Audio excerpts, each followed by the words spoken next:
Hello, everyone. A very good afternoon. Can you hear me?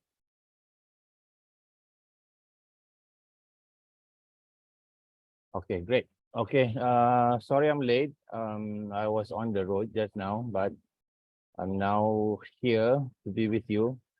So what I'm going to do now is I'm going to share my screen.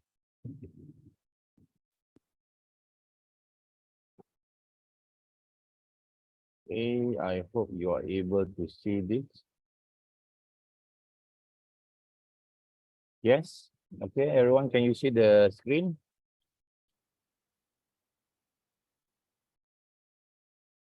I assume that's a yes. All right, great. Okay. Bismillahirrahmanirrahim. Assalamualaikum warahmatullahi taala wabarakatuh. Very good afternoon, everyone. My name is Amir Hamzah Jantan. So I'm from City University Malaysia. I'm glad that I'm here. So far, I see there are only about 50 plus participants. We are here at the last part of the workshop, which is chapter 5. So I believe that you have had a good good learning session, a good series of learning sessions for the past few weeks from Prof Hassan, Dr. Ullah, Prof Sofri as well, and then today this morning we had a session with Prof Hassan, and now I am going to be with you for the last part of the workshop.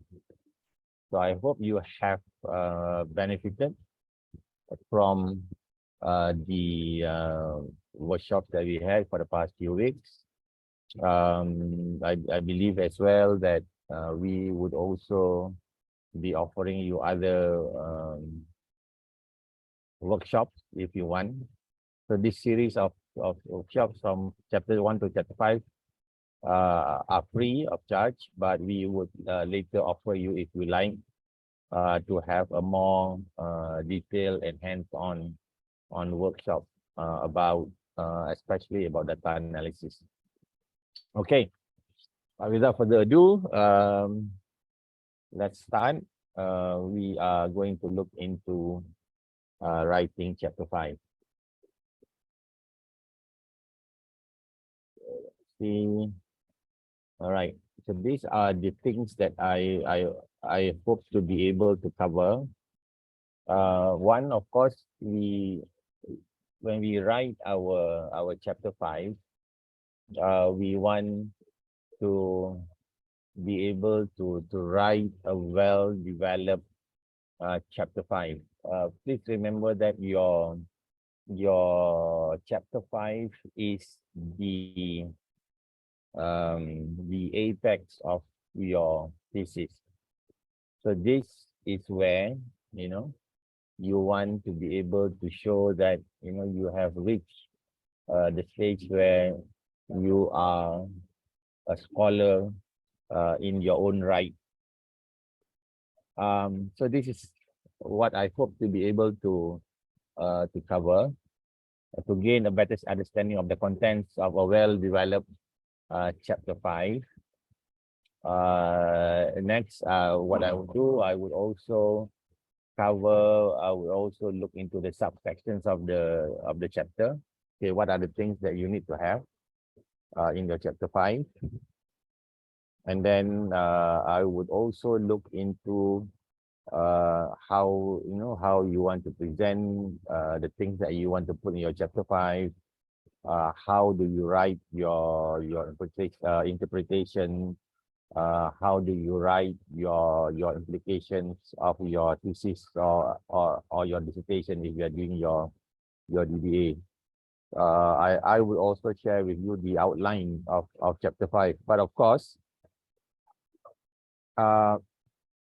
different universities would have different, different format. What exactly you need to have in your chapter 5. But what I'm going to do, I'm going to just give you an outline of what should be generally there for your chapter 5.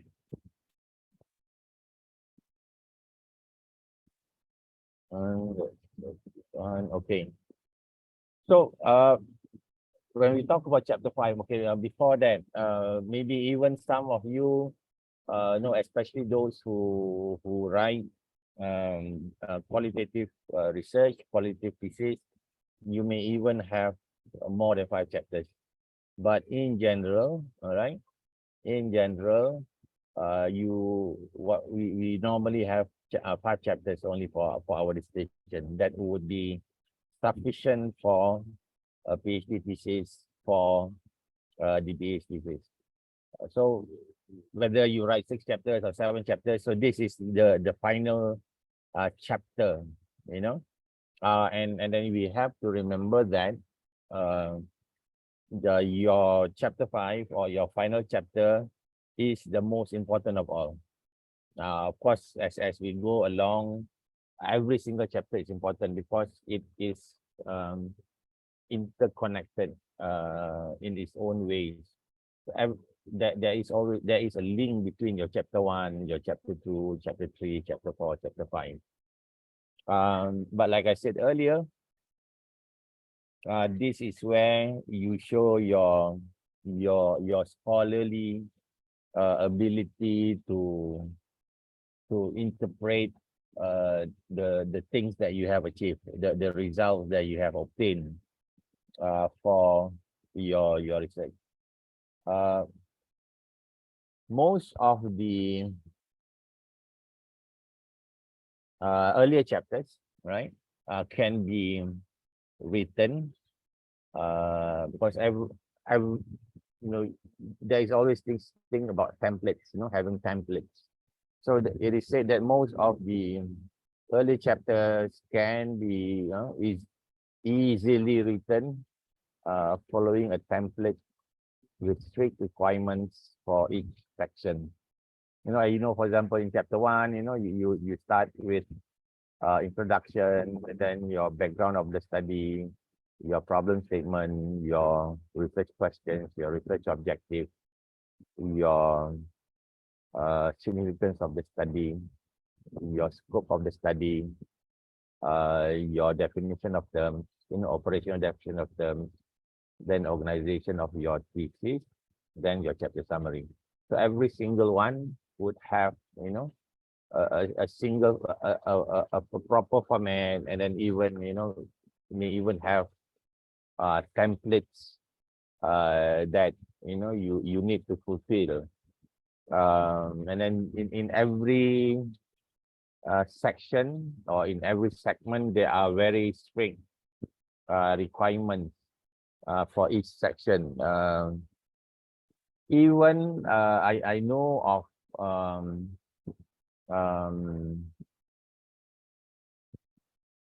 colleagues, friends who are, you know, conducting courses with templates, you know, a template how to write chapter 1, a template how to write chapter 2, chapter 3, and so on.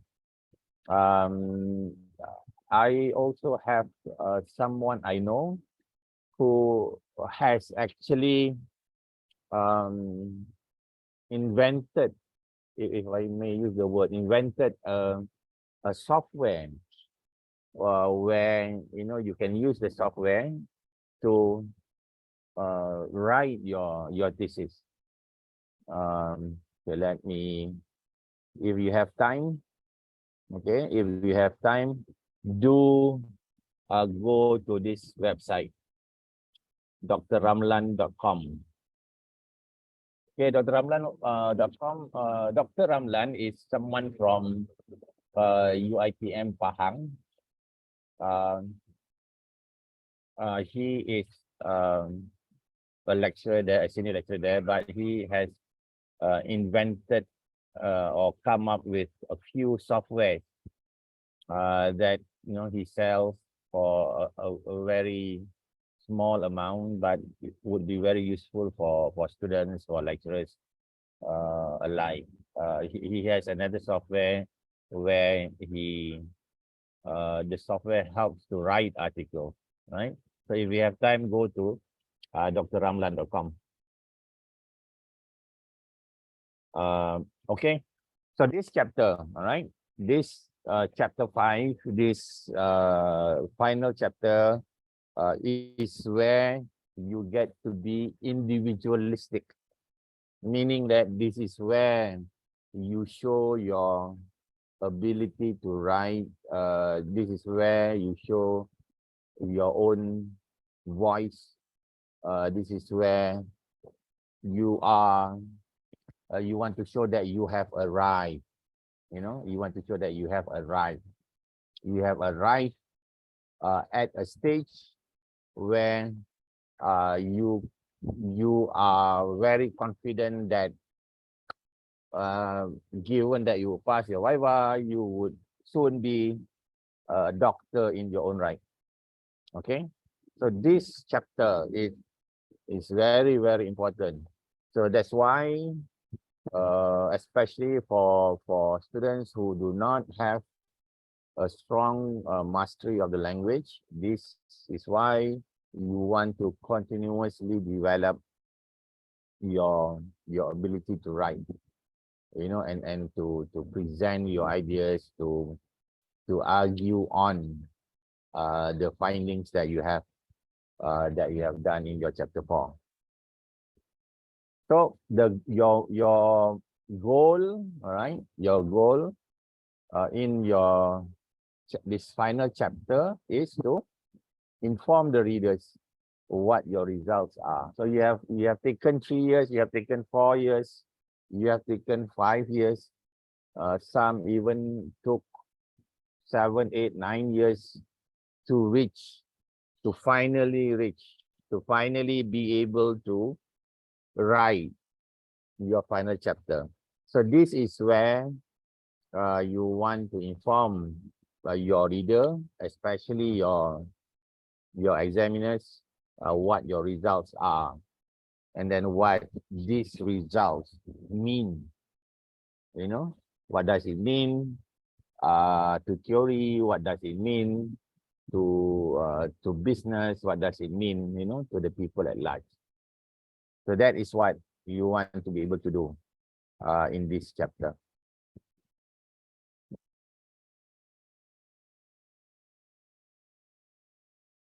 I have a question from T.S. Chan. Software from Dr. Ramlan, contact and details. Go to drramlan.com. You will find details there. Okay, Chan? Go to that website and then you will be able to find the details there.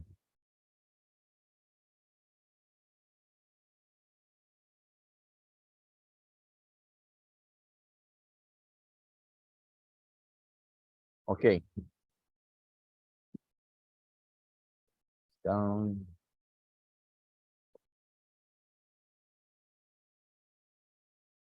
Okay. What else do you do in your chapter 5?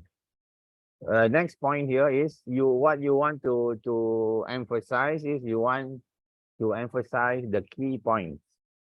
What are the key takeaways from the research that you have done?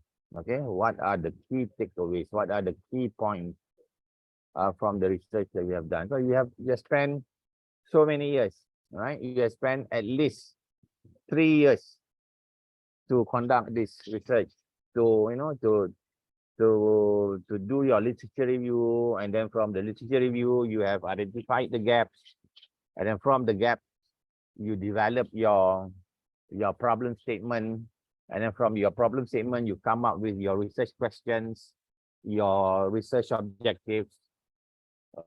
You relate these research questions, research objectives to your research hypothesis. Okay, so you have done all that, right? So in this chapter 5, you emphasize what are the key points to take away from the research that you have done. So here in your chapter 5, you describe how your results can help others, especially those, you know, depending on what area that you are in. If let's say, for example, you are in the business, you are doing a research on business, so how it would help those in the business world. If you are doing research on education, how your research will help those in the education world, engineering in the engineering world, IT in the IT world, and so on and so forth. And you also want to be able to, at the end of your chapter 5 or chapter 6 or 7, depending on what is your final chapter, you also want to mention how else people can explore this area that we have done, because given the time, you would not be able to cover everything. There would be things that you are not able to address. This is where you want to mention in your chapter 5, what further research can be done in your area. So that is why I always tell my students, one of the places that you want to look for ideas when you want to start thinking about your PhD research is look at all these theses, look at the latest thesis, look at their final chapter and what are their recommendations for future research. So this is where you would be able to pick up the gaps that they have not addressed in their research. So again, that is why it is very, very important. You want to look at the latest research. You want to look at the latest article, not an article that was published in 1995.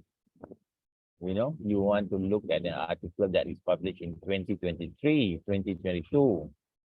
I believe there are even articles that have been, published, but it's supposed to be 2024. Okay, so you want to help further contribute to the existing knowledge in your area of expertise. So in this chapter also, everyone, ladies and gentlemen, you are also free to state your opinion, right? Like I said earlier, this is where you show your scholarly ability. This is where you show that you have arrived at a stage, at a stage where you are a scholar in your own right. That is why whenever you go for your viva, okay, you go as an expert. Okay, you go there as an expert in your field, and then you go there because you want to share your findings with the examiner. So there is nothing to be afraid about when you go to viva. Okay, Mustafa as well as Chan, I would later discuss this and I would highlight to you, explain to you the things in English later. All right, we will address that later. But the software itself is in English. It's not in Malay. Okay, I will mention it later. Okay, so you are free to state your opinion on your results, and you are free to draw your own conclusions. But of course, when you do this, you do it from a perspective of someone who is well read. You do it from the perspective of someone who is well read about the topic. Remember, when you do your literature review, you would be reading hundreds of articles, and you would know what what are the latest things being discussed, what is the current debate on that particular topic that you are pursuing. So what you do at the end of your research, you are contributing to that debate. Okay, you are contributing to that debate. So you want to also state your opinion about your results and draw your own conclusions based on your results. So in this final chapter also, you also remind your reader as well as your examiners. So you want to remind them about your findings from your previous chapters. Okay, what are your findings from your previous chapters? You also want to summarize your interpretations. Okay, and then you will also want to illustrate, you also want to show how your research will affect the current understanding of the topic. Okay, the topic meaning your research topic, and then what is its practical applications. I'm sure you are aware that in your chapter 5 you have your theoretical implications, you have your managerial or practical implications. So those are the things that you can talk about in your chapter 5, in your final chapter.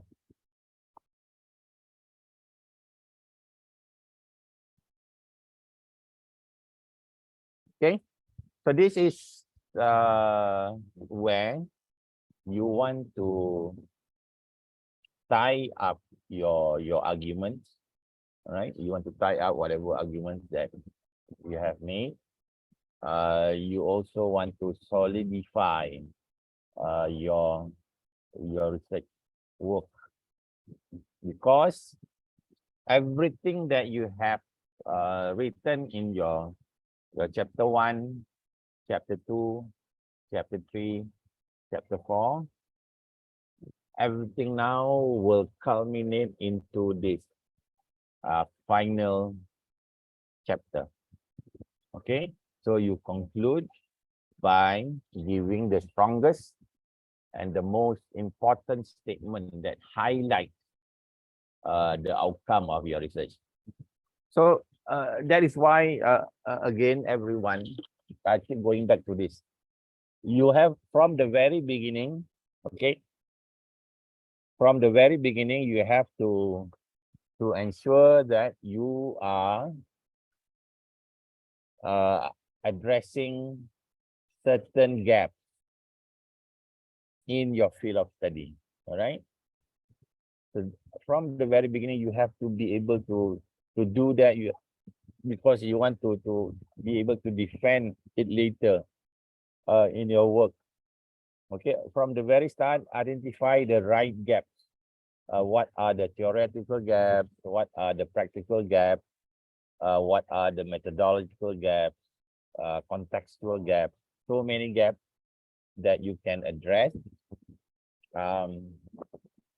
So once you have done that, you have because you have identified the gaps correctly, so you develop the right research questions, research objectives, and then you tested the right hypothesis in your study. Or if you are doing qualitative, you have collected data that support your propositions that you have developed for your qualitative study. So it comes to this final chapter, and you make that statement. You want to make that statement that these are the things, these are the important findings of your research. Okay, what I would do now is I would now mention some mistakes that you do not want to make in your chapter 5. Okay, I have come across quite a number of theses that I examined from a few universities, whereby the chapter 5 does not reflect the things I mentioned just now. It does not reflect the scholarly ability. It does not reflect your ability to to argue things out. So, so the biggest mistake, right, that you may make in your chapter 5 is not including enough thoughts. You do not uh, think through the things that you want to say about your findings thoroughly. Okay, so you want to complete your chapter 5 quickly, right? So that is a mistake. Okay, that is a mistake. So you do not want to try to quickly finish your chapter 5, 10 pages. You think is enough, because you have written 200 pages for the last few chapters. All right. Uh,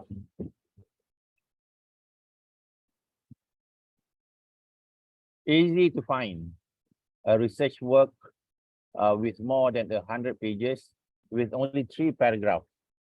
You have written so much in your analysis. You have written so much in your uh, literature review, but in your implications there is only 3 paragraphs. That is such a waste of talent, such a waste of opportunity that has been given to you in you know uh, in displaying your ability to become a scholar in your area. Okay, that is also another mistake. Uh, you explain your work and its application and implications in detail. All right, try to make sure you do it well, right? You do it well.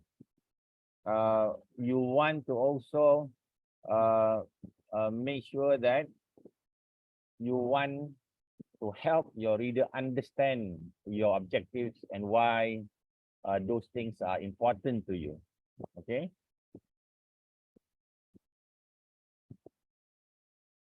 Another thing that you want to also remember and not make is about underselling your research. Okay, you do not want to undersell your research, meaning that your research is something that is very exciting, but the way you write your chapter 5, you undersell it. You did not write enough. You do not highlight about why your research is significant, why your research uh, contributes immensely to the understanding of the phenomenon that you are researching on. Okay, so be proud of your research. Okay, be proud of your research, and write them accordingly. All right. Next point then. Another mistake that students tend to make is they write in this chapter 5, they write very long summaries of the previous chapters. There is no need for that in your chapter 5. Okay? Don't make that mistake. Don't write laborious summaries of your chapter 4, your chapter 3, and so on.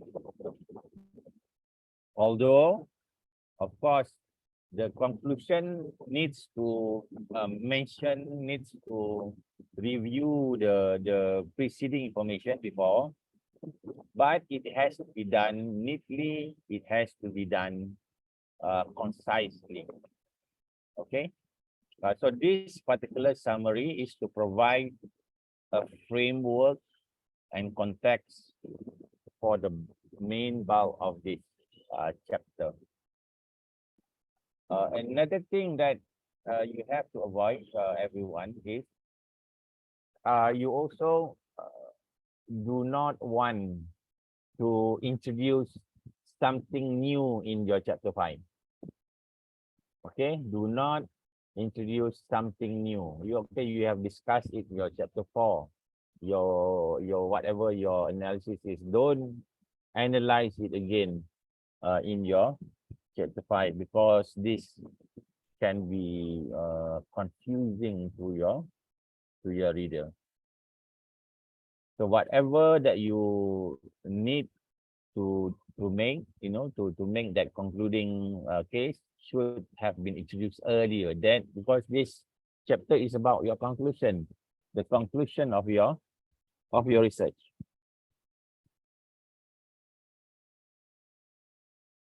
Okay, whatever you want to do it in the discussion section. All right, not in your chapter 5.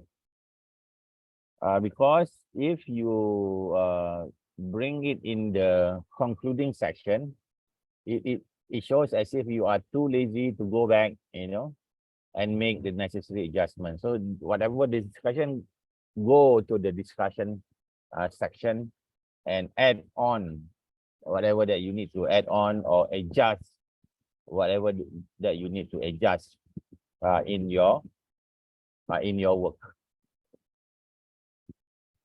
Another mistake, all right, another mistake is not including an analysis of the research limitation. So that's why you want to have a section on the limitations of the research, limitations of the study in your final chapter. Always have that. Do not do that in your chapter 1. You should put it in your final chapter. So you want to have that in your final chapter.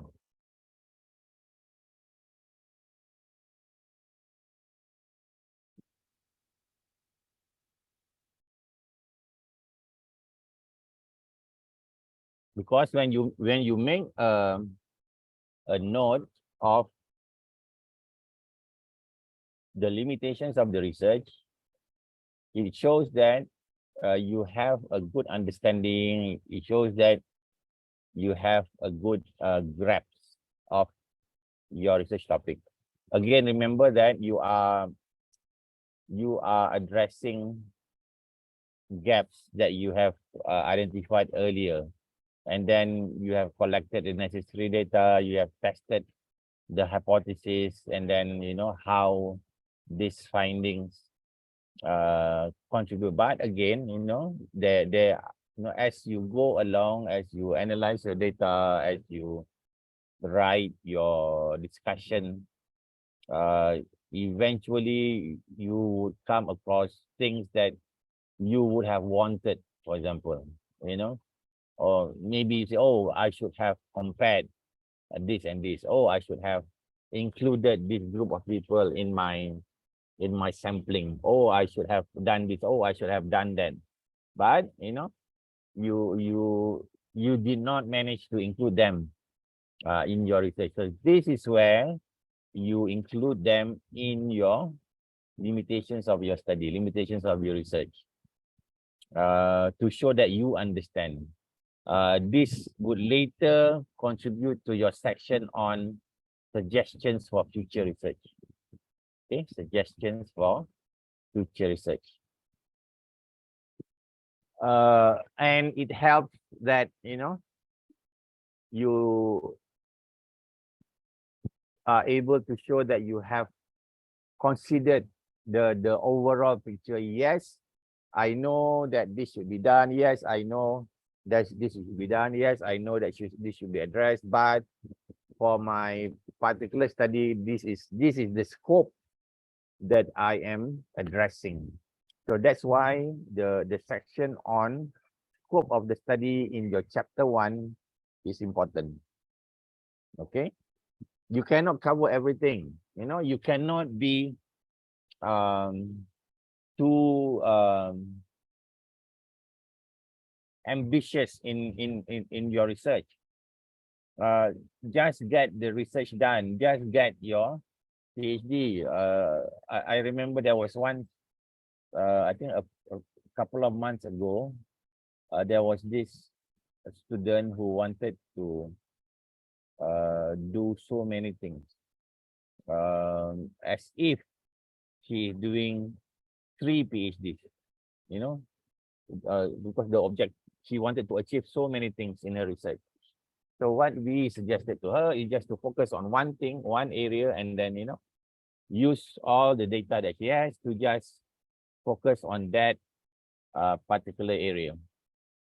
Okay, and then not try to cover everything. Yeah. Okay. So don't overdo it. All right. My advice would be not to overdo it.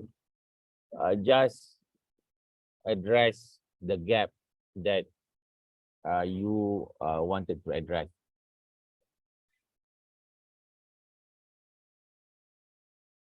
So you don't another mistake is you want to don't overstate the weaknesses of your research. All right, don't overstate. Yes, you want to mention it, all right, but do not highlight it too much. The weaknesses of your research, you want to say it as much as possible. And also, you also want to have clear statements of what your research has done and what your research does not do. Okay, clear statements, what you address, what you do. This is especially true, and then you would need to be able to defend in your Viva session. All right. Okay, you have completed your chapter 5. You send it to your supervisor. Your supervisor feels that it's ready to be submitted for examination. All right. And then this is the thing that you would need to defend later. Right. So you don't you want to make sure that, okay, you are clear about what you have done in your research, and then clear of what you have not done in your research. So never ever exaggerate your claims. Don't exaggerate, okay? Don't exaggerate or underestimate claims. Don't over exaggerate, don't underestimate claims. All right, which reminds me of another Viva that I was the examiner. What the student did was, she said, all right, she said, based on the interviews she conducted, she was able to come up with a very detailed questionnaire in order to conduct her quantitative part of the research. So what she did was, she did qualitative, she did quantitative. She did a mixed method. However, what bothers me was her interviews were very short sessions, very short sessions. She said 45-minute session, and then the number of respondents were very, very few. But she claimed that based on these very short interviews, she was able to come up with this perfect set of questionnaires. I keep asking her, are you sure? Are you sure it is a result of your interviews? Are you sure? Finally, she admitted that, it was not a result of her interviews where she got the questionnaire. Okay. So everyone, do not exaggerate. Right? Never exaggerate, because when you exaggerate, you would be found out. there, for example, in the case of the student that I was examining, it does not make sense based on a few short interviews. She was able to come up with that perfect questionnaire to, to collect her data. No way she would be able to do that. And then because when we later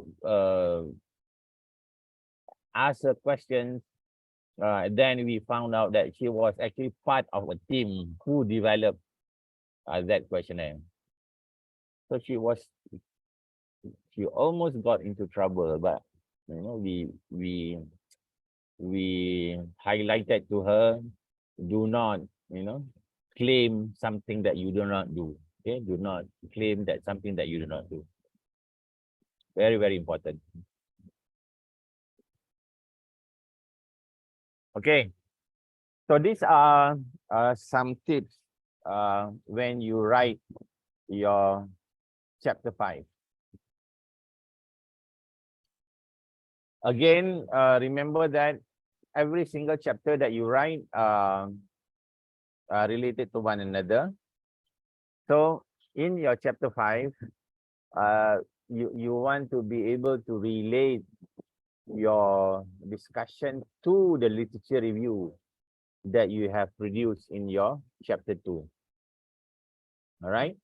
So this is where you would want to compare your results to the existing body of research.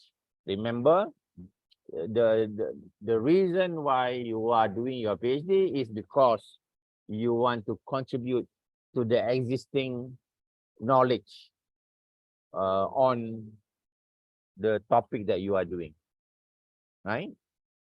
So this discussion of yours must relate to your literature review, the literature review that you have done, that you have tirelessly done for your chapter 2.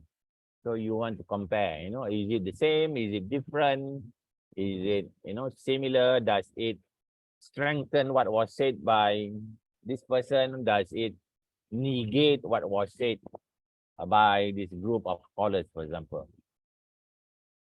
And you want, this is in relation to what I said earlier. In what way have you added knowledge to the research topic? So if you are able to answer this question, all right, if you are able to answer this question, you can feel that you have arrived. You can proudly feel that you have arrived. Because you are contributing to the body of knowledge, to the knowledge corpus, to the research topic. This is a question that I struggled with when I was doing my PhD. What is my contribution? What is my contribution? I keep asking that question to myself. What have I contributed with my research? So it bothers me a lot. What have I contributed? So if you are able to relate, and then if you understand the literature that you have cited in your work, then you would be able to place your findings into that, spectrum of literature that you have discussed in your chapter 2. All right, so explain how the results you outline apply to the research problems, apply to the research questions. So that's why in your chapter 5, you want to show that you have addressed all your research questions, and then you have addressed all your research objectives. You must also defend your conclusions. Okay, whatever conclusions that you make, defend it by relating it to literature. Defend your theoretical framework. Defend how your the things, the variables that you added into the framework how did it contribute to the social exchange theory, for example? How did it contribute to the technology acceptance model, for example? How did it contribute to the theory of planned behavior, for example?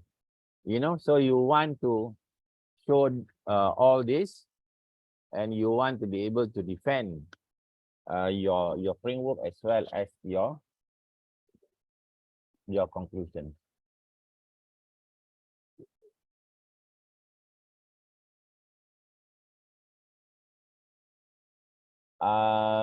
Chris, yes, you want to make it as organized as possible.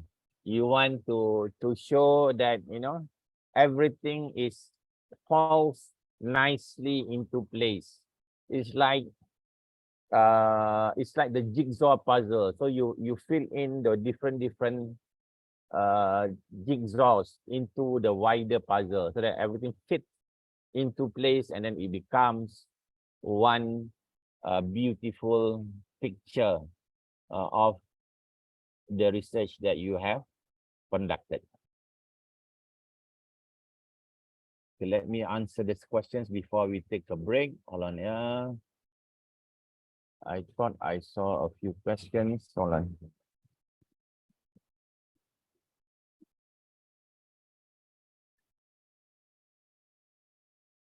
Sorry.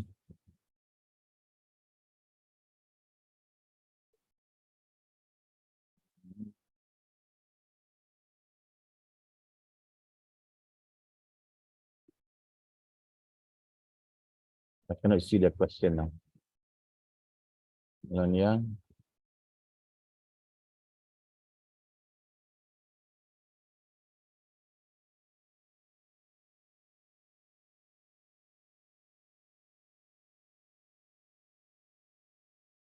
Okay.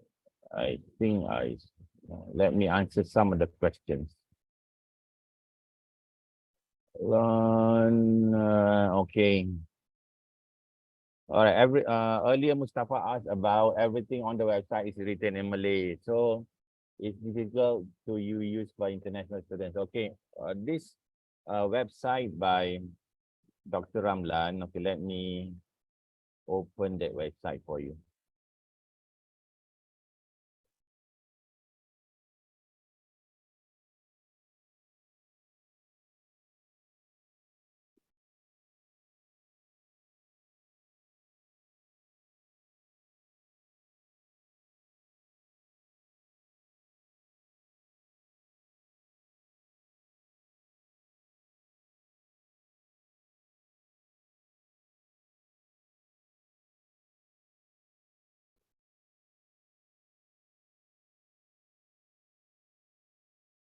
Anyway, I seem to have lost control of my.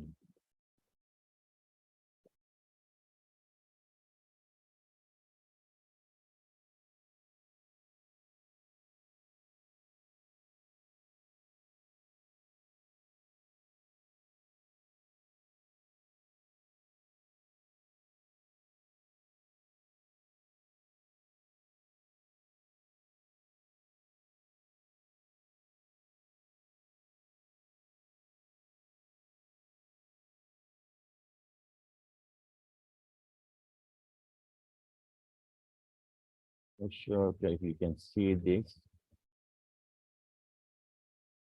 Can you see this website by Dr. Ramlan?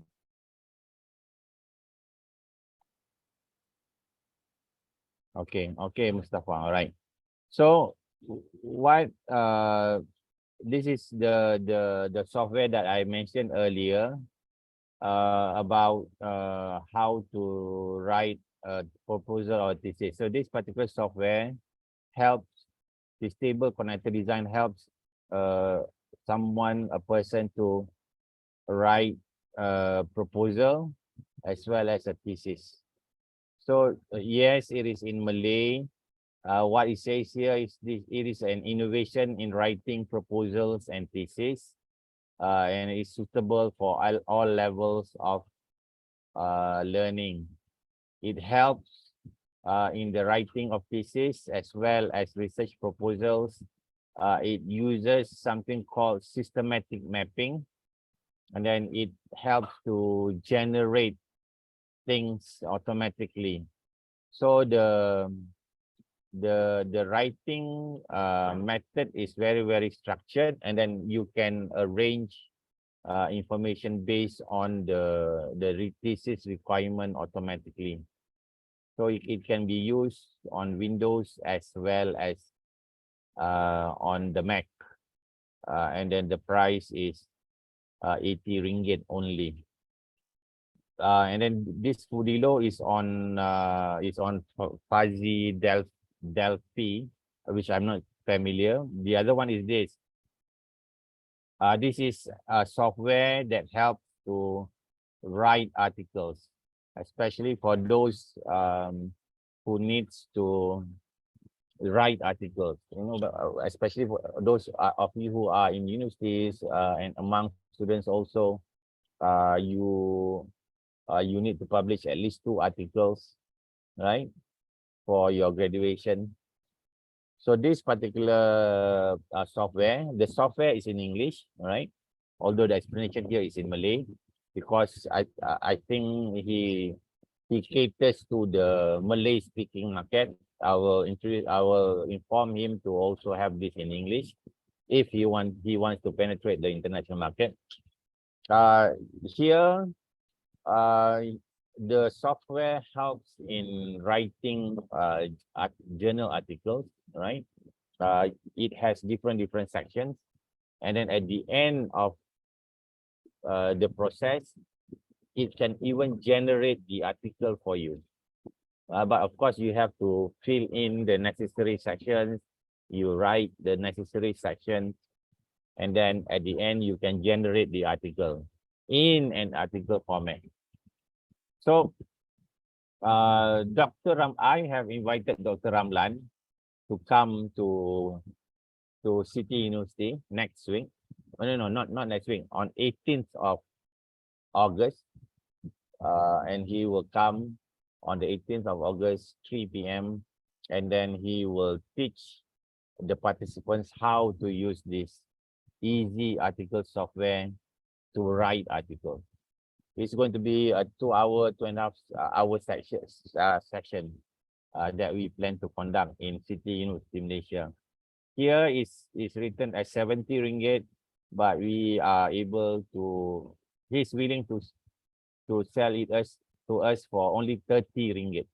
All right, only 30 ringgit. I'm not getting any discounts, but I feel that this is a software that is very useful, especially for those who are new to the world of publishing. Okay, so I hope that helps explain the website for you. Let's take a break. Let's take a 5 minutes break. I'll see you at 3:16. Okay, I'll see you at 3:16. All right, go do a little stretch or go visit the little room. If you have to, I'll see you in 5 minutes.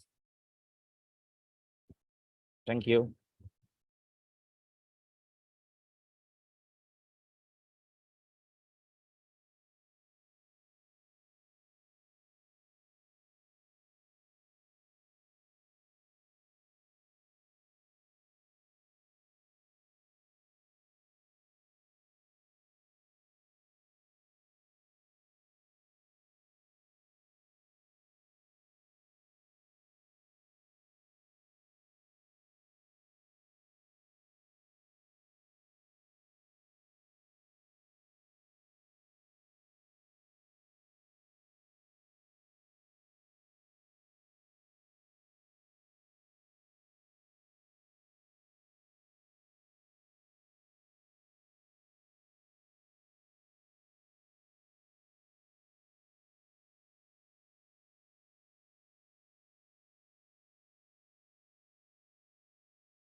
Okay, welcome back everyone.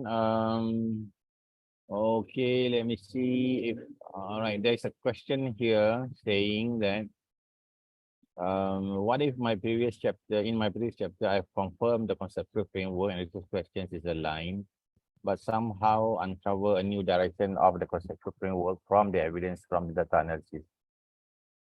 Yeah. Whatever that you find, all right, whatever that you find in your data, you want to report it, all right? You want to report it. So even let's say, for example, you identify that there is a new direction. So this is where you want to mention it in your suggestions for future research, all right? Suggestions for future research. So you can suggest it for other researchers to pursue that line of thinking, that line of argument. So this is where you show your, you know, your ability, uh, your your your understanding of the bigger picture, like I said earlier, right? Should not be a problem because it's all about reporting your finding. Okay, it's all about reporting your finding. Um, So the examiners would be happy to know all this. I know I remember earlier Prof Hassan also mentioned. You know, even though the thesis was good, but the examiners spent 3 hours on the during the Viva because they wanted to know more. They wanted to know more. So this is where, you know, during your Viva you can share all this. You know, I also found out that this is something that is interesting to be pursued, you know, for future research. By all means, do that. All right, Daniel.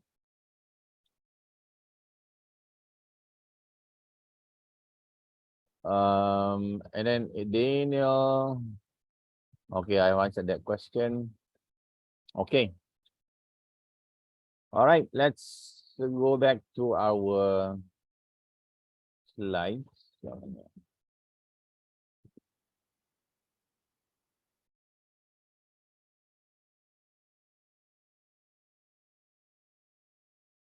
Okay.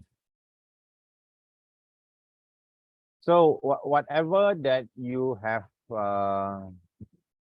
written, so you have to back them up uh, with quotes and data from your result section. You know? So add on, you know, have you know, you must understand the bigger picture, the wide view of the whole research topic. You know, what is the connections? What are the connections? What are the relationships between the different statistical tests and data that you presented in your chapter 4? The next point there is also very important because you want to have a good flow in your writing, so that it's easy to read. I've come across many pieces where it's so easy to read. It's you know it's a nice read. You know, reading 300 pages, 280 pages of a PhD thesis was so pleasing because there were no problems with the language, and then the flow is very smooth from paragraph to paragraph, from section to section, from chapter to chapter. So you want to have a flow. So even if it is in your final chapter, your chapter 5, you want to have that flow in your writing. So it should not be too formulaic. You know, it's not so much of a formula. You are basically telling your research story. Okay, your storytelling.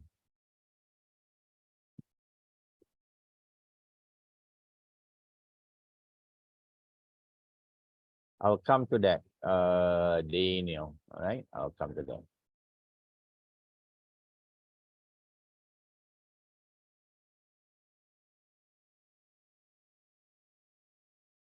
Be a critical thinker.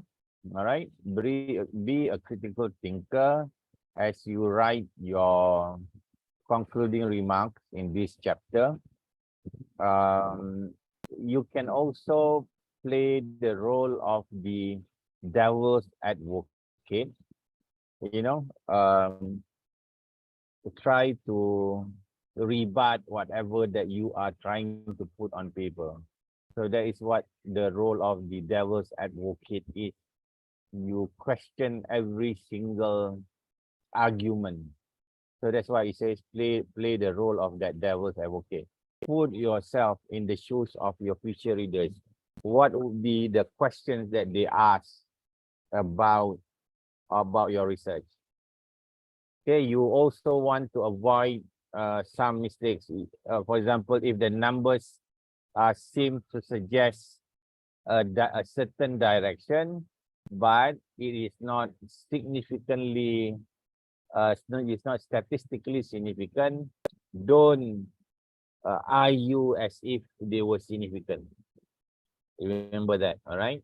Yeah, there is a certain direction, but they are not statistically significant. So don't say it is significant. If you are talking about correlation, uh, don't make the mistake of using the cause and effect language. Correlation is correlation. It's not, cause and effect. And then also, don't think statistical significance as effect size. The effect size is different. The statistical significance is different. The next point is I've mentioned this earlier. Do not present new analysis, new things in the discussion section. All right. And then also, do not make your chapter 5 a repetition of your chapter 4. So chapter 5 should be something new altogether. Do not repeat what you have said in your chapter 4. Okay, this is the outline of chapter 5, sorry. So you have the introduction. Okay, you have the introduction. Next section is summary of major findings. Then you have the discussion. Next section is theoretical contribution or theoretical implication. Then we have managerial contributions or managerial implications. We have policy contributions or policy implications. Limitations of the study. If you want to make it separately, then next section should be future research directions or suggestions for future research. And then you have one conclusion section.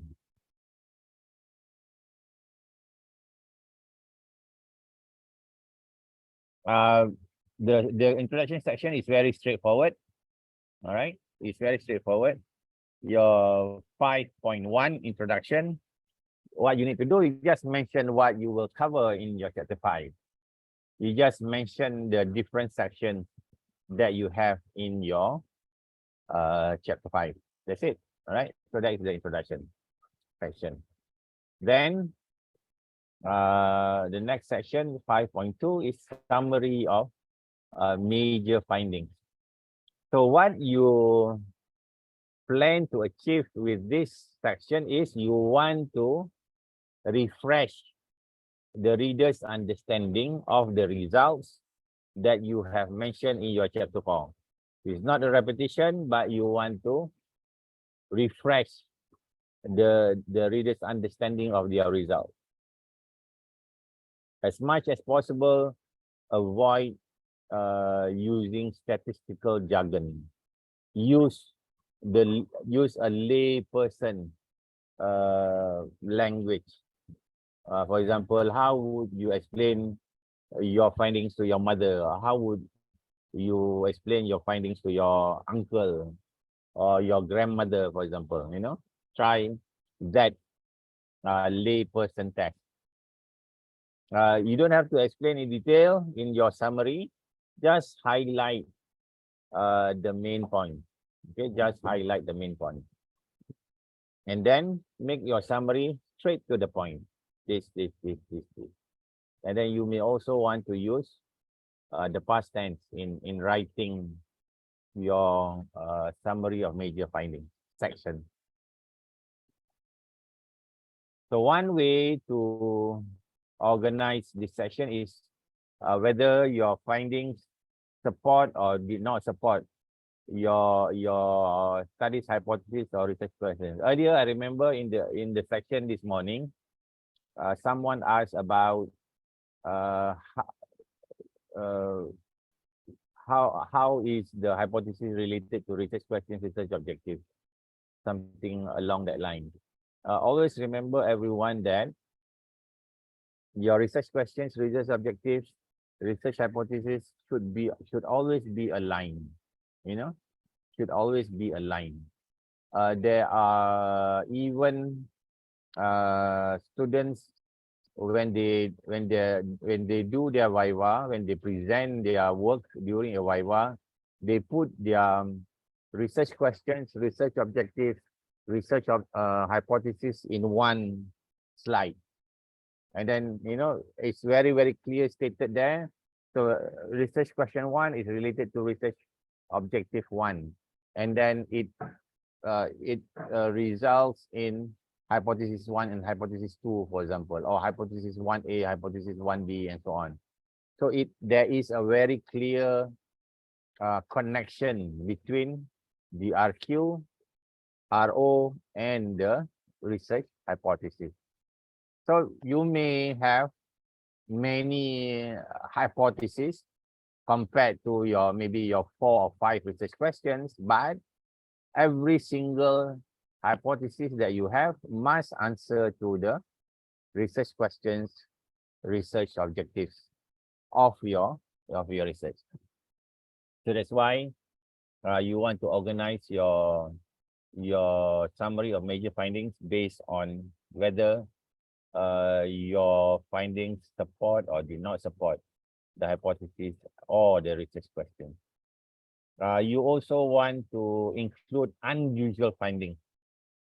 For example, you did not expect to be significant but were significant, or you expect it to be significant but was not significant. One of the things that I always tell my students is that don't worry about whether your results are the same or not the same with what was done before. You report what you find. You report what you find. What are the conclusions that you make from your data analysis? So it may be the same, it may be different. It does not matter. It's the most important thing is how you explain, how you justify these findings. You do not want to try to massage the data, because you want your results to go in a particular way.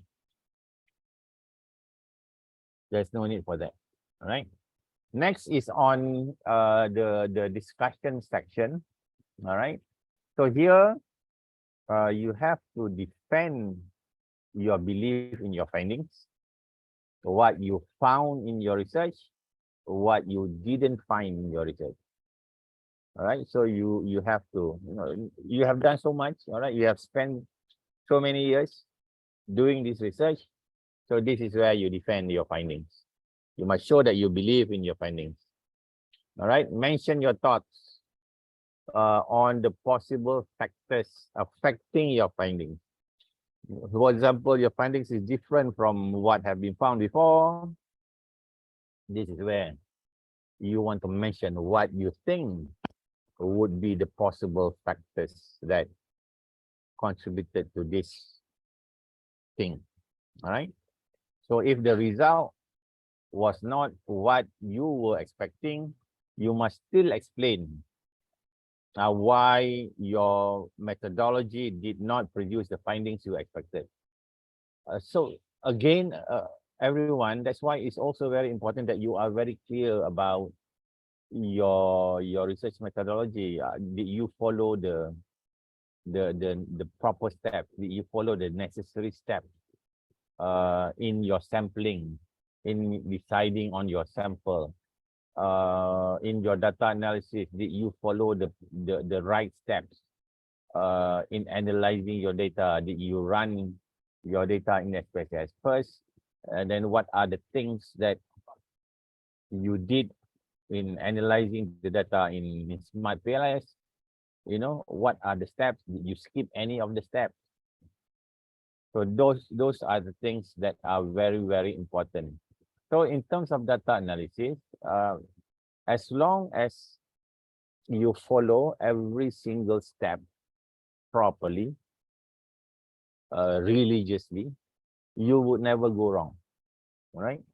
Follow every single step. There are so many gurus around. There are so many experts around that who teaches you all this data analysis thing. Follow their steps. Follow every single step diligently, religiously, and then your results should result in what you expect. All right. Sometimes it is the mistakes that you make in sometimes in the keying in of the data. Sometimes it's in the you know, in deciding on the what are the tests that are involved. Sometimes the errors are in those areas. That's why you get results that may not be the same, right? But like I said, if you follow the necessary steps, you should get what you hope to find. Okay. To explain, all right. So list also the research questions stated in the first chapter and answer them with your finding. So you write research question 1, what was it, you know, and then how is your research question 1 being answered by your finding. The next section is in terms of theoretical contribution. Every single thesis that you write, you must always have your underpinning theory, right? There must be at least one underpinning theory. And then there is a theoretical gap. I did mention a theoretical gap that you wanted to address with your research. So identifying the right theory to use in your research is important, right? So because at the end in your chapter 5, you want to explain how your results, how your findings contributed to the theory. Okay. So you want to show how it contributes to the body of knowledge. First, for example, you say this study extends the use of the two-factor theory introduced by Herzberg in 1965-1987 to the context of retail application. Or you can also say the results of the study establish that the marketing mix represents a vital cue that should be incorporated in driving retail application continuous use intention. So this is, you know, a marketing theory, continuous use intention. Or you can also say, you know, despite the apparent benefits of anthropomorphic features, this is one of the thesis that I examined a few years ago. Reported in previous literature, this study's findings suggest that anthropomorphism present should not be used to replace humans, thus adding value to the existing knowledge. Okay, and by the way, this particular student is now doing very well in the academic world, and I think uh, her uh, her her Google Scholar Index is more than 3,000 already, if I'm not mistaken. Because if you are, this is related, especially for those of you in the academic world, when when you graduate from your PhD, you want to be known as a scholar, you want to publish and so on. And then in her case, she is doing very, very well in terms of her citation index. And I think at the moment she has more than 3,000 citations to her name. But of course, it's not she is not only for her name alone, but she became part of she became a member of different articles. She was one of the authors in many of the articles that was published, either as the first author, the second author, the third author, the fourth author, and so on. So if you are in the academic world, that is what you want to do. That is what you want to achieve. You want to be able to ensure that you have citations to your name. Okay, to show that you are someone who contributes to the knowledge, to the existing knowledge on your area. Because that would later be related to your, if you want to apply for promotion, from a lecturer, you become a senior lecturer, and then from being a senior lecturer, you want to apply to become an associate professor, for example. So one of the requirements to become an associate professor is the number of citations that you have. Some universities, they even look at your Scopus H index. Okay, what is your Scopus H index? So you have to reach a certain level, at least, I think at least a 3 H index if you want to be considered for promotion to associate professor. And then when you want to be promoted to a professor, then again, a higher level of H index would be required. And then you need to publish at least, for example, 20 articles in Scopus Index or higher journal. Okay, so those are the things in the academic world. So you want to show this contribution, these theoretical contributions. For the other example, there is the present research expands literature by revealing the critical role of customer engagement as a mediating mechanism in retail application continuous use intention. So she is very, very clear about her contribution. From her framework, she is able to show, okay, this is where she is contributing, this is where she is contributing, this is where she is contributing to the knowledge. So her result supports that particular contribution. Okay, this is when you write all these things, write these theoretical contributions. You can also write, for example, specifically this study unveiled a mediation process. Okay, I'm sure all of you are familiar with the word mediator, moderator. So based on her results, she was able to say this. She was able to argue this fact. This study unveiled a mediation process whereby retail application features, that is anthropomorphism, presence, and marketing mix, influence consumers' continuous use intention via customer engagement. The present research expands the literature by revealing the critical role of customer engagement as a mediating mechanism in retail application continuous use intention. So her DV, right? Her DV, her dependent variable, is continuous use intention. This research complements prior studies that merely focus on direct links by offering a clear and comprehensive understanding of the mechanism that improves continued application usage. What about managerial contributions? But these are the things that you write in the managerial implication or managerial contribution section.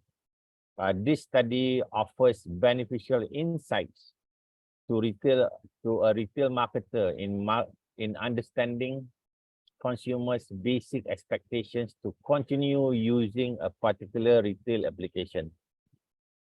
So this is the managerial part. The results of the mediation analysis further showed that the effectiveness of stimulus cues, i.e. anthropomorphism, presence, and marketing mix on retail application continuance use attention primarily depended on retailers' efficacy in engaging with consumers. In today's intensely competitive marketplace, the retail application is not just a piece of technology, but an indispensable tool that allows retailers to interact with buyers. So here she relates it with the literature. Okay, she relates it with the literature. So this is how, everyone, you want to relate your findings to the existing literature, to the existing body of knowledge. And then you want to show that you are also contributing to that body of knowledge, to that existing literature.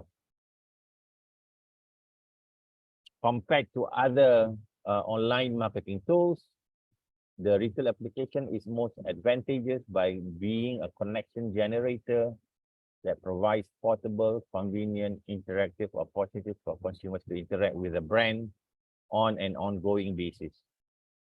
The empirical findings of this study concluded that greater anthropomorphism presence leads to a greater degree of engagement among millennial mobile shoppers. This is an exciting signal for practitioners that humanizing features of retail application is likely to pay off in terms of consumer engagement. So she relates it again to her framework, to the different variables that she had in her framework. So that's why I said earlier that you want to show your ability to discuss all these things. So from these excerpts of her thesis, you can see that, you know, she has reached a certain level where she can sit together with the examiners, feeling confident that she has done something that is worthy of a PhD. All right, I hope you are able to see that. Okay, I hope you are able to see that. Then the next section will be policy contributions. Okay, these are some excerpts. The introduction of various smart technologies poses challenges for retailers, especially SMEs that have limited resources and access to financial support. So policymakers is important. Their role is important, all right, in supporting SMEs. They can intensify their aid efforts by providing financial support to SMEs through tax incentives as well as grant subsidies.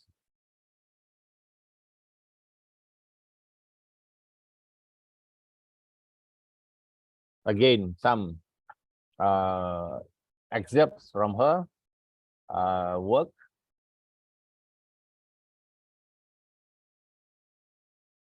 And then next section would be implications of findings. All right. This section addresses the issue of whether the research findings improve or change the field's understanding of the phenomenon. Consider implication of findings in at least 3 areas: theory, research, practice. Okay, I've talked about this earlier. Are findings consistent with current theories in the field? Are they consistent with selected theoretical framework? Does the study help advance research methodology? For example, understanding of new confounding variables, issues of measurement, issues of design. Who may be interested in using these findings in the professional field? Why should they pay attention to the findings? could the findings lead to changes in the way professionals do things, you know? So this is theory, research and practice. Limitations, okay, there is a section on limitations. So you earlier I mentioned about, you know, understanding the bigger picture. In chapter 1, you have a section on scope of your study. So here in chapter 5, in your final chapter, you also have a section on limitations of your study. So you think of it as a humility subsection, whereby, you know, you want to say there are indeed some limitations to your research. All right, there are indeed some limitations to your research. So in your proposal, you would have addressed potential limitations in your chapter 3. So you look at these potential limitations and discuss how those limitations would have affected your findings one way or another. The limitations usually would come from one, it will come from your studies design, right? The design itself, the research design. Also, it can also come from your studies problems, you know, during the implementation part. Issues of design, for example, your decision about your sampling. For example, there were problems with your samples. Maybe there were issues with the assessment. There were issues with the procedures. Maybe there was a wrong choice, a poor match of your research design. Maybe there were some issues of the implementation, for example, low sample. I remember the other day, one of my PhD students came to me. She said she had only 3 items in one of her wearables, and then she had a problem with reliability. She cannot, you know, remove item number 3, because if she removes the 3rd item, it will be only 2 items for that particular variable, which is not, you know, advisable. So what she did was she had to remove quite a big portion of her respondents who did not respond to that particular question properly. That was the reason why she had a very low level of reliability for that particular variable.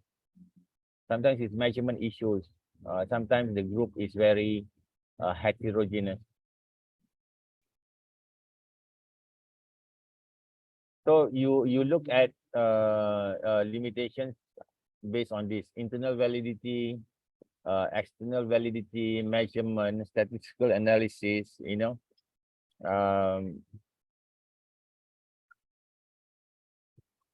Sometimes the results cannot be generalized. Sometimes you cannot claim that the IV cost changes in the DV.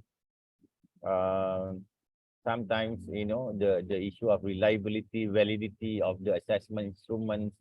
So that is also why most of the time is very advisable for you to either adopt or adapt your research instrument rather than coming up with a totally new one, so that you would not have an issue with your reliability and validity of the instrument.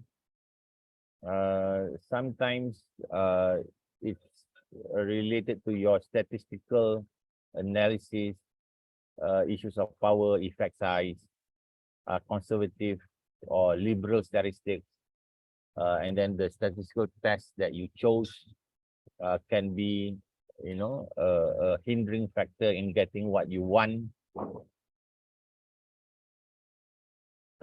This is the part earlier I mentioned where you talk about your future research directions.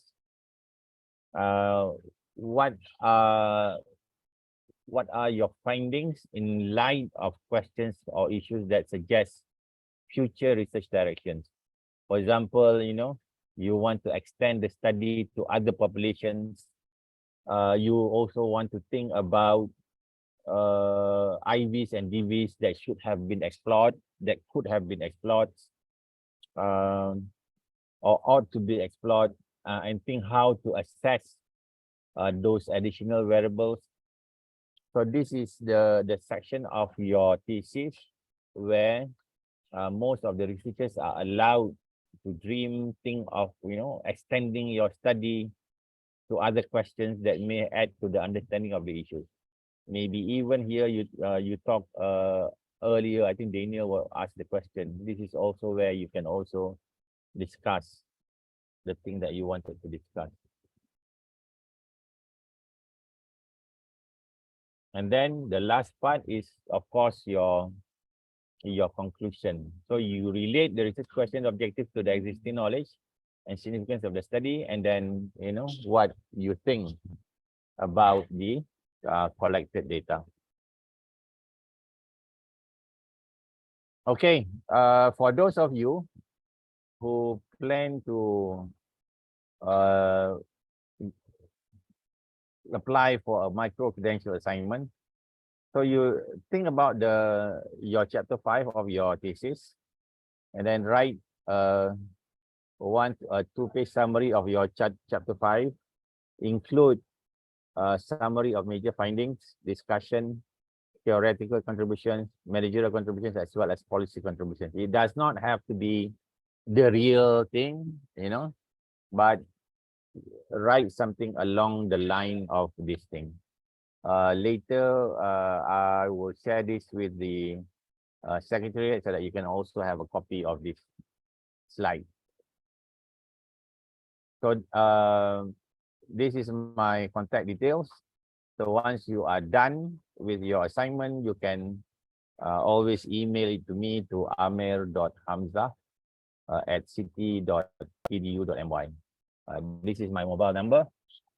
You can contact me, send me a WhatsApp message, a text message, if you do have questions. Okay, let me look at the questions if there are. Hold on, yeah.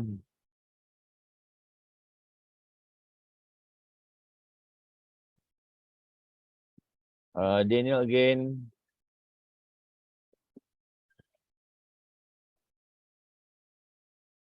Implications normally stress on academic impact, practice impact, and policies impact. Not really, Daniel. You want to relate to research in your discussion, not on the implication. And then Diana, what is cause effect? Cause effect showing that this IV causes the DV. So that is cause effect language. Okay, Diana? And it's just a correlation. It's not cause and effect. You cannot say this IV causes this. It's just there is just a correlation. It did not cause that effect.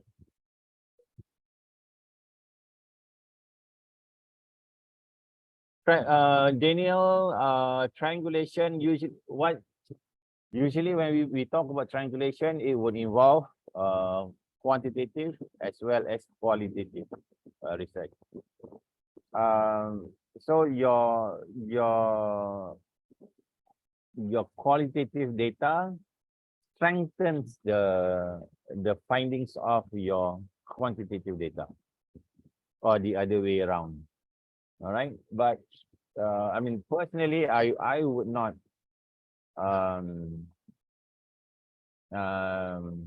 encourage students to do both unless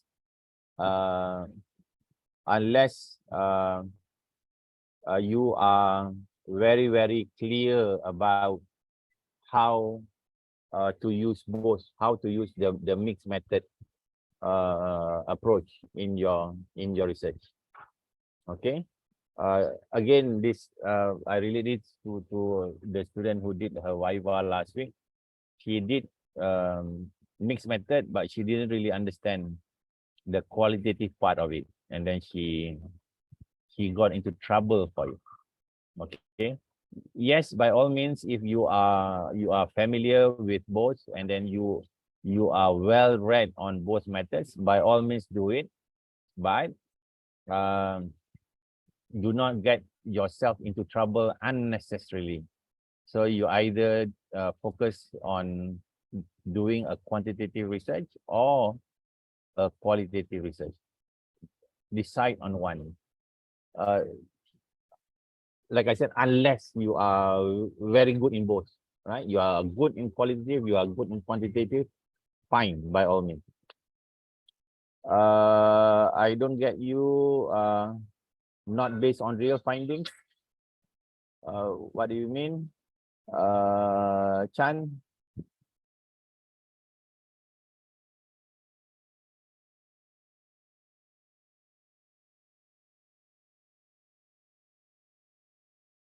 Okay. Uh, so triangulation in that sense, the word triangle, triangulation shows there is a triangle. Okay, it cannot just be two parts, two different sections. It has to be another third one. So that is what it means by triangulation. Oh, okay. So Chan, you are referring to the assignment, right? Okay. Uh, so write what I mean is that write what you think would be your the things that you would be writing uh in your chapter 5. Because you have not really conducted your study. So what would you write in your summary of things? What are your contributions? What are your managerial contributions? What are your policy contributions? Okay. Mm. Daniel, those are just two things. Interviews, content analysis. Where is your third element in your triangle? Because you said triangulation, right? So think about it. All right, Daniel. Okay, everyone. Any other question?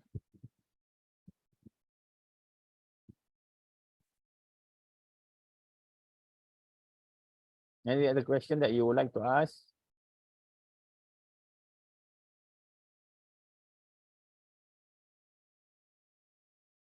If no, thank you very much. Okay, there is one. Uh, are you planning to go for the micro credential, Chan? Are you planning to get the micro credential for this? No, so there is no need for it. The assignment, no, I asked Chan, not Daniel. Daniel, if you are not planning to get a micro credential, there is no need to do the assignment. The assignment is only meant for those who plans to get a micro credential for the 5 chapters that you have attended.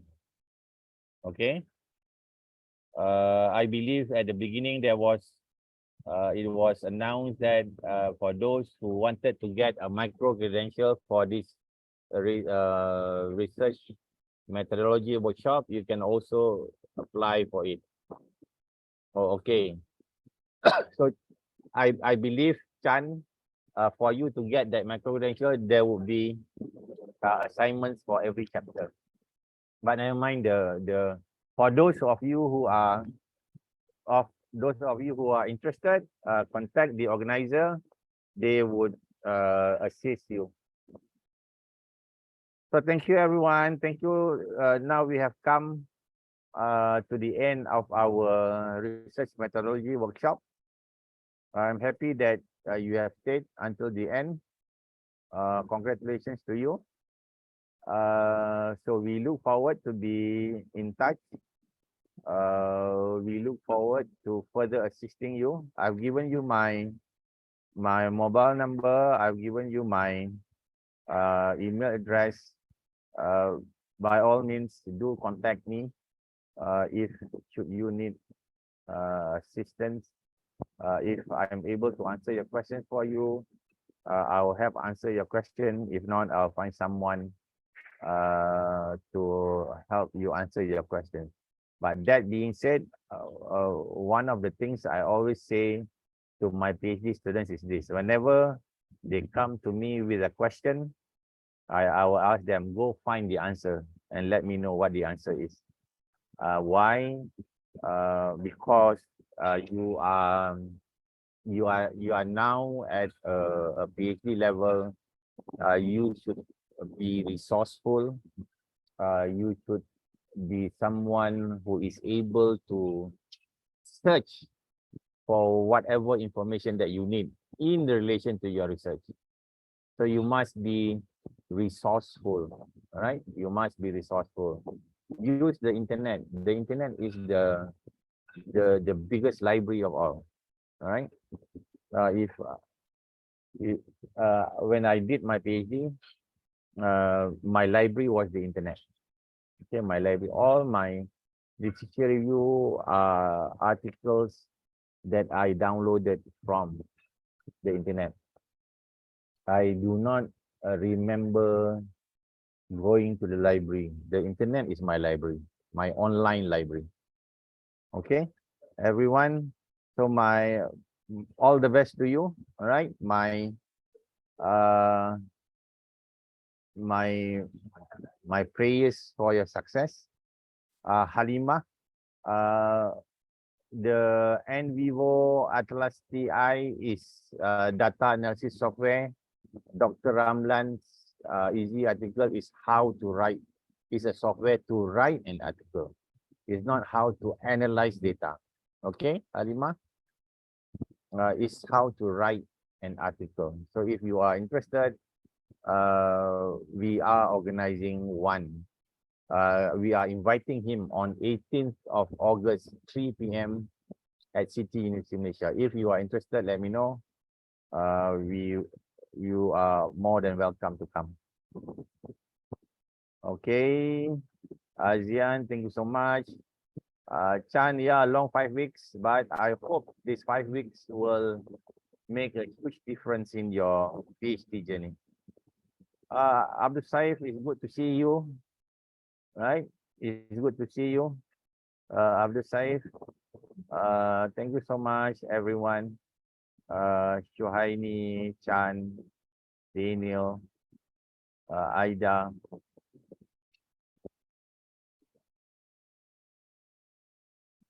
Okay. Transcripts recorded can be emailed to me by the organizer. Oh, okay. All right. Okay. Thank you, everyone. Okay, Huda is also here. Thank you. Musa, Halima. Yes, all of you are welcome to come. You are welcome to come to City University Malaysia. So if you plan to come, just text me or email me.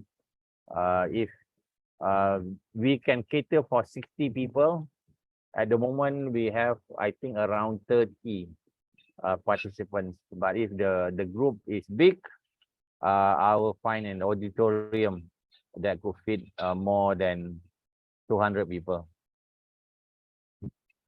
Okay, everyone. Take care. Sama-sama, chef. Thank you, Anne.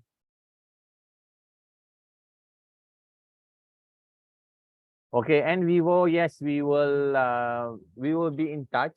All right, we will be in touch. We will since we do have your email addresses, we will email to you when we decide to conduct the NVivo classes.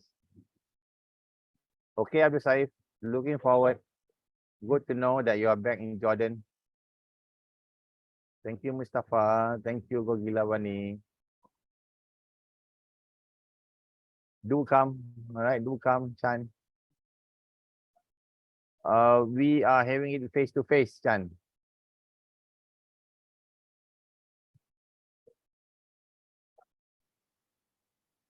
Yes, Mas Hidayu, all the best. You know, never give up. All right, never give up. The most important thing is you have that desire to achieve the highest level of education.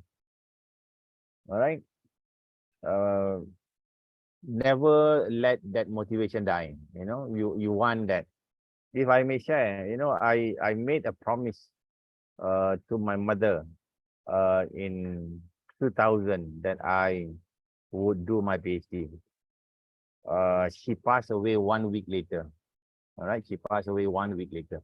But I continued doing my PhD until I received my PhD in 2012. That is 12 years later. I received my PhD. Uh, right. So never give up. Never forget a promise that you make that you want to do something. Okay, Masih Dayu, my best wishes to you.